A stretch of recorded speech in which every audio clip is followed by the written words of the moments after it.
Hi friends, welcome to my YouTube channel KVS classes. आज का जो हमारा टॉपिक है वो एरिया एंड पेरीमीटर का है। यानी आज हम सीखेंगे किसी भी ट्रायंगल्स और क्वाड्रिलेटरल्स का एरिया कैसे फाइंड करते हैं, उसका पेरीमीटर कैसे फाइंड करते हैं।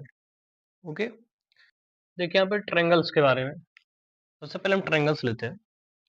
तो कोई भी ट्रायंगल्स मान लीजिए है, यानी एक ए बी सी क्या है, हमारे पास ट्रायंगल है और इसका एक बेस हमें पता है, बी सी बेस है और ए डी क्या है, इसका हाइट है। तो एरिया ऑफ ट्रायंगल क्या होगा, यानी एरिया ऑफ ट्रायंगल हमारा हो जाएगा 1/2 बेस इंटू हाइट। यानी कोई भी ट्रायंगल हो, अगर उसका हमको बेस पता है और उसकी हाइट पता है तो एरिया हमारा हो जाएगा 1/2 बेस इंटू हाइट। और इसका पेरीमीटर क्या होगा, पेरीमीटर का मतलब हो गया कि जो भी साइड दिया हुआ है उसके सभी साइड का सम। तो पेरीमीटर होगा ट्रायंगल का sum of all side, sum of all side, यानी A B plus B C plus A C, यानी A B plus B C और प्लस ए सी, तीनों साइड का सम कर देंगे तो हमको क्या मिल जाएगा, पेरीमीटर ऑफ ट्रायंगल मिल जाएगा। ओके, और एक इंपॉर्टेंट चीज क्या है इसका, देखिए एरिया ऑफ ट्रायंगल है तो इसका यूनिट क्या होगा। अब यहाँ पे यूनिट जो आएगा वो होगा यूनिट स्क्वायर हो जाएगा, यूनिट स्क्वायर। अगर मान ली मेजरमेंट हमारा सेंटीमीटर में है तो सेंटीमीटर स्क्वायर, मीटर में है तो मीटर स्क्वायर, तो अगर किलोमीटर में है तो किलोमीटर स्क्वायर हो जाएगा। यानी जिस भी यूनिट में दिया होगा उसका वो स्क्वायर हो जाएगा जब हम एरिया निकालते हैं। और पेरीमीटर का जो यूनिट होगा वो सिर्फ यूनिट लिखा जाएगा, यानी टोटल लेंथ कितना हो जाएगा वो हमारा यूनिट होता है। सेंटीमीटर रहेगा तो सेंटीमीटर, मीटर रहेगा तो मीटर। ओके, तो ये बहुत इंपॉर्टेंट चीज होता है। अब ट्रायंगल को आगे बढ़ाते हैं तो इसमें जो है, अब देखिए इक्विलेटरल ट्रायंगल। अब इक्विलेटरल ट्रायंगल का अगर एरिया हमको फाइंड करना है तो क्या होगा, देखिए यानी ऐसा ट्रायंगल जिसके तीनों साइड क्या हो, हमारे इक्वल हो। तो तीनों साइड को हमने ए मान लिया, तो एरिया ऑफ ट्रायंगल एबीसी क्या होगा, √3/4 इंटू साइड स्क्वायर। अगर तीनों साइड इक्वल हैं तो √3/4 इंटू साइड स्क्वायर, और उसका जो यूनिट होगा वो होगा यूनिट स्क्वायर। सेंटीमीटर में रहेगा सेंटीमीटर स्क्वायर, मीटर में रहेगा तो मीटर स्क्वायर। ओके, और उसका पेरीमीटर क्या हो जाएगा, पेरीमीटर हमारा हो जाएगा 3 इंटू साइड या सम ऑफ ऑल साइड, और उसका यूनिट सिर्फ यूनिट लिखा जाएगा, यानी सेंटीमीटर है तो सेंटीमीटर में, मीटर में है तो मीटर में लिखा जाएगा। इसके बाद आ जाइए आइसोसेलेस ट्रायंगल में। आइसोसेलेस ट्रायंगल क्या है, यानी ऐसा ट्रायंगल जिसके दो साइड हमारे इक्वल हैं और एक तीसरा साइड अनइक्वल हो जाता है तो वो हमारे आइसोसेलेस ट्रायंगल कहलाते हैं। तो उसका एरिया क्या होगा, यानी एरिया ऑफ ट्रायंगल एबीसी ये होगा 1/2 इंटू बी, यानी बी यानी नीचे वाला साइड, इसे हम बेस भी बोल सकते हैं, तो 1/2 इंटू बी और इंटू रूट के अंदर होगा A square minus B square upon 4। तो इस फार्मूले से जो है हम आइसोसेलेस ट्रायंगल का एरिया हम फाइंड करते हैं, और उसका यूनिट जो होता है वो यूनिट स्क्वायर हो जाता है, यानी सेंटीमीटर में रहेगा तो सेंटीमीटर स्क्वायर, मीटर में रहेगा तो मीटर स्क्वायर।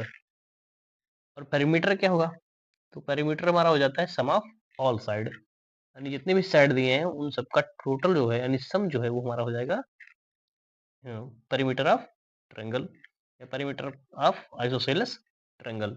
तो किसी भी ट्रायंगल के लिए जो पेरीमीटर होता है वो हमारा सम ऑफ ऑल साइड ही होता है। ओके, इसके बाद हम आ जाते हैं स्केलेन ट्रायंगल पे। स्केलेन ट्रायंगल मीन्स यानी ऐसा ट्रायंगल जिसके तीनों साइड अनइक्वल हो, यानी एक ट्रायंगल ए बी सी है, इसका एक साइड ए है, एक साइड बी है, एक साइड सी है। तो इसका एरिया हम किस तरह से फाइंड करेंगे, तो फर्स्टली हम क्या करते हैं, इसका पेरीमीटर फाइंड कर लेते हैं। यानी पेरीमीटर ऑफ ट्रायंगल एबीसी क्या होगा, ए प्लस बी प्लस सी, तीनों साइड का सम कर लेंगे तो हमारा वो क्या फाइंड हो जाएगा, पेरीमीटर फाइंड हो गया। इसके बाद हम फाइंड कर लेते हैं सेमी पेरीमीटर। सेमी पेरीमीटर का मतलब होता है कि पेरीमीटर का हाफ, यानी ए प्लस बी प्लस सी अपॉन 2, तो ये हो जाता है सेमी पेरीमीटर, और जिसको हम एस से शो करते हैं।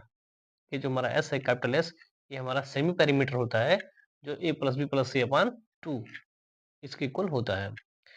इतना फाइंड करने के बाद फिर हम area of triangle ABC find करते हैं हम। तो किस फार्मूले से हम फाइंड करते हैं एरिया, देखिए यहाँ पे एरिया ऑफ ट्रायंगल एबीसी ये होता है अंडर रूट, यानी रूट के अंदर एस ब्रैकेट में S minus A, S minus B, S minus C. इस फार्मूले से हम स्केलर ट्रायंगल का एरिया फाइंड करते हैं। और सबसे इम्पोर्टेंट चीज क्या हो जाता है कि इसी फार्मूले से हम, चाहे हमारा इक्विलेटरल ट्रायंगल हो, चाहे आइसोसेलेस ट्रायंगल हो, यानी कोई भी ट्रायंगल हो, अगर उसकी तीनों साइड हमें पता है तो हम इस फार्मूले से जो है हम उसका एरिया हम फाइंड कर सकते हैं। और इसीलिए इस फार्मूले को हम हीरोन्स फार्मूला बोलते हैं, यानी हीरो का फार्मूला, यानी दिस इज हीरोन्स फार्मूला। कहने का मतलब यह है कि ये जो फार्मूला है ये सभी प्रकार के ट्रायंगल्स में सेट हो जाता है, चाहे वो इक्विलेटरल ट्रायंगल हो, चाहे आइसोसेलेस ट्रायंगल हो, या स्केलर ट्रायंगल हो। ठीक है, तो इस फार्मूले से हम सभी ट्रायंगल्स का एरिया हम फाइंड कर सकते हैं। ओके, तो इस तरह से हमारा हो जाता है ट्रायंगल का एरिया एंड पेरीमीटर कंप्लीट। अब आगे हम बढ़ते हैं क्वाड्रिलेटरल की तरफ। तो सबसे पहले इसमें हमारा आता है स्क्वायर। देखिए स्क्वायर क्या है, यानी स्क्वायर जो होता है वो उसके ऑल साइड क्या होते हैं, हमारे इक्वल होते हैं, और जितने भी इंटीरियर एंगल्स हैं सब राइट एंगल्स के होते हैं, यानी 90 डिग्री के होते हैं। तो उसका हम एरिया एंड पेरीमीटर कैसे फाइंड करते हैं? तो पेरीमीटर इसका होता है, यानी पेरीमीटर ऑफ स्क्वायर होता है 4 इंटू साइड, यानी 4a। तो 4 इंटू साइड क्यों हुआ? क्योंकि इसके चारों साइड क्या है, इक्वल है, इसलिए इसका जो पेरीमीटर होता है वो 4 इंटू साइड हो जाता है।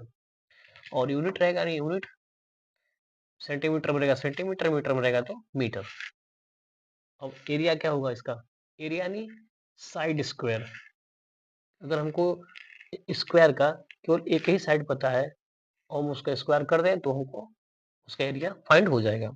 यानी अगर साइड इसका ए है तो ए स्क्वायर, 2 है तो 2 स्क्वायर, 5 है तो 5 स्क्वायर। इस तरह से हम उसका एरिया हम फाइंड करते हैं, और जो उसका यूनिट बनता है वो यूनिट स्क्वायर हो जाता है। ओके, आगे देखें रेक्टेंगल। रेक्टेंगल में क्या है, ए बी सी डी हम जो है एक रेक्टेंगल लिए हैं जिसमें इसका जो लेंथ है वो एल है और ब्रेथ जो है वो बी है। तो पेरीमीटर क्या होगा? फर्स्टली पेरीमीटर देखें, यहाँ पे 2 एल है जो अपोजिट साइड में है, दोनों इक्वल है। यहाँ ब्रेथ है जो बी है, दोनों अपोजिट में है, इक्वल है, इसलिए 2 एल एंड 2 बी हो जाता है। तो पेरीमीटर हमारा होता है 2 एल प्लस 2 बी। अब इसमें 2 कॉमन हो जाता है, इसलिए 2 ब्रैकेट में एल प्लस बी। इससे जो हमारा पेरीमीटर ऑफ रेक्टेंगल होता है 2 ब्रैकेट में एल प्लस बी बोला जाता है। और इसका यूनिट क्या होगा, यानी केवल यूनिट ही लिखा जाएगा, क्योंकि टोटल लेंथ हो जाता है तो यूनिट हो जाता है। सेंटीमीटर में रहेगा तो सेंटीमीटर, मीटर में रहेगा तो मीटर हो जाएगा। एरिया क्या होगा? एरिया देखिए यहाँ पे जो हमारा ये रेक्टेंगल है इसका एरिया होता है लेंथ इंटू ब्रेथ। ओके, तो यानी लेंथ हमारा जो भी रहेगा और ब्रेथ जो रहेगा उनका मल्टीप्लाई, यानी एल इंटू बी, ये हमारा हो जाता है एरिया ऑफ रेक्टेंगल।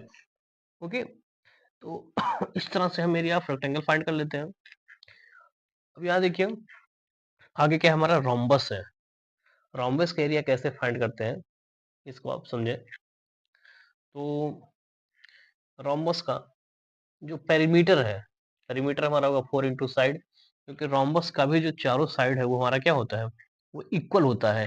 जिस तरह से स्क्वायर में चारों साइड इक्वल होते हैं, इस तरह से रोम्बस में भी हमारे चारों साइड क्या होते हैं, इक्वल हैं। अगर एक साइड ए है तो सब साइड क्या होंगे, हमारे ए ही होंगे।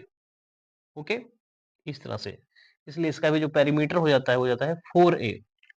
अब अगर हमको एरिया फाइंड करना है इसका, आप भी समझना आपको, ये एरिया ऑफ रोम्बस क्या होगा।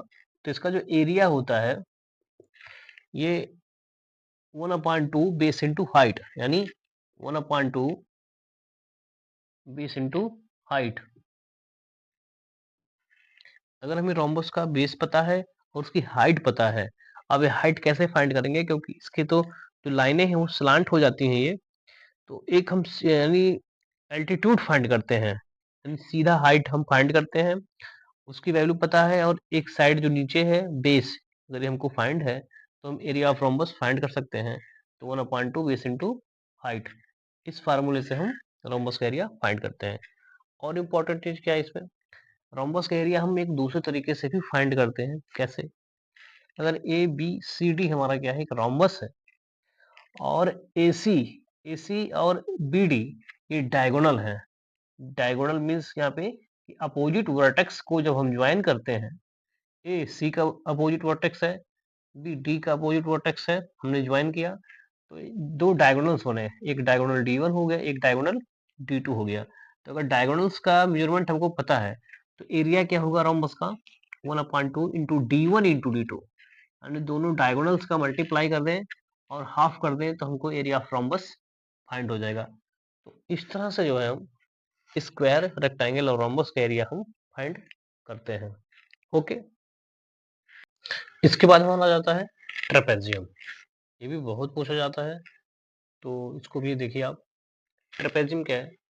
यहाँ पे ए बी सी डी एक क्वाड्रिलेटरल है, लेकिन इसमें क्या है कि दो अपोजिट साइड जो होते हैं इसके वो पैरेलल होते हैं, और दो साइड जो है अपोजिट साइड वो नॉन पैरेलल होते हैं, यानी ये इसके पैरेलल नहीं होगा, केवल ये साइड इसके क्या है पैरेलल है, इसलिए जो है हमारा ये ट्रेपेजियम होता है। और इनके बीच का जो ये डिस्टेंस है हर जगह क्या होगा, ये इक्वल होगा। तो इसका हम पेरीमीटर और एरिया कैसे फाइंड करेंगे? देखिए यहाँ पे पेरीमीटर होगा सम ऑफ ऑल साइड, यानी जितने भी साइड हैं उनका सम हमारा क्या होगा, पेरीमीटर हो जाएगा। ओके, एरिया कैसे फाइंड करते हैं?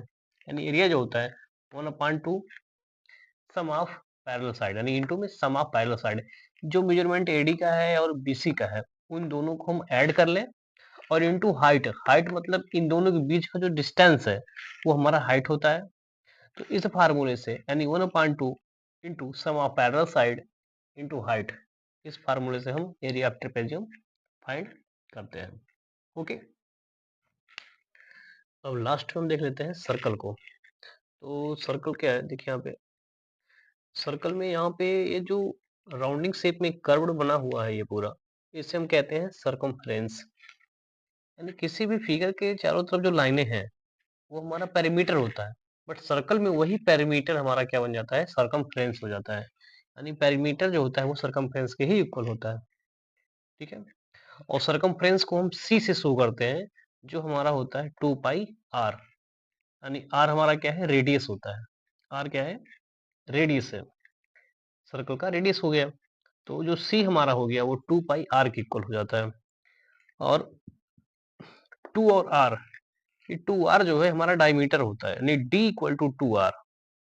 तो हम सर्कमफ्रेंस के फार्मूले को ऐसे भी राइट कर सकते हैं, c equal to pi D. अगर डायमीटर दिया रहेगा तो सर्कमफ्रेंस पाई डी होगा, रेडियस दिया रहेगा तो सर्कमफ्रेंस हमारा 2πr होगा, और अगर उसका जो भी यूनिट है वो यूनिट हो जाएगा। ओके, एरिया कैसे फाइंड करेंगे? एरिया जो होता है सर्कल का होता है पाई आर स्क्वायर। तो इस तरह से हमारा जो है सर्कल का एरिया एंड पेरीमीटर हो जाता है कंप्लीट। ओके, तो इस तरह से हमारा एरिया एंड पेरीमीटर का वीडियो हो जाता है कंप्लीट। नेक्स्ट वीडियो में हम सरफेस एरिया एंड वॉल्यूम के बारे में डिटेल से समझेंगे। ओके, वीडियो आपको अच्छी लगी है तो लाइक, सब्सक्राइब एंड शेयर करिए।